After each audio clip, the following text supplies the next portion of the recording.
Hi, this is Lon Welsh, and we are talking about the National Diversified Fund 10 today, and we're doing a fund spotlight on an investment that we're calling the Missouri 4.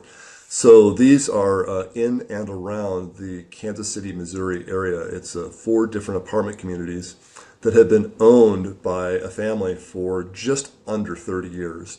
So this is a LIHTC project, so it's a low income housing tax credit is what that stands for. So that is something that you can do when you're developing a project with the local housing authority, that you agree that you will rent out your units to disadvantaged people in the community that make, say, 60% of the area gross income. And you have a reduced rent that is subsidized by the government. And in exchange for that, you get a whole bunch of tax breaks. So if you do a LIHTC project, you make a 30-year commitment that you'll honor that. And after the 30 years, then you can do whatever you want. We're, I think, at 29.7 years into that 30-year agreement.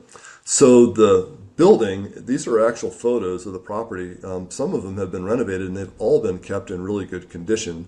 So it's not going to take a whole lot of renovation on this to get it to market. A lot of the units are already there.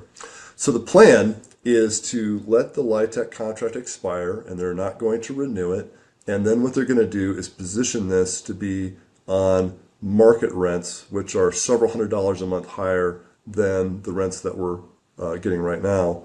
But we're buying the project on the economics of LIHTC. So we're paying $48,000 a door. If you can comprehend that, if you're in Denver, it's like a fifth of what a building would cost here.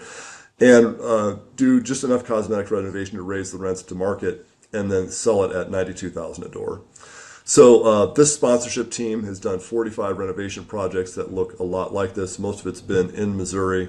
They've done similar projects, similar game plan. This one's written out as a 5-year project with a 17% rate of return to the limited partners after all expenses. I do think that this will probably go a little faster than that, and that the upside will probably be a little better. We've got a lot of padding into this one. So very attractive portfolio of 176 units, and I'm glad that it's part of our Fund 10.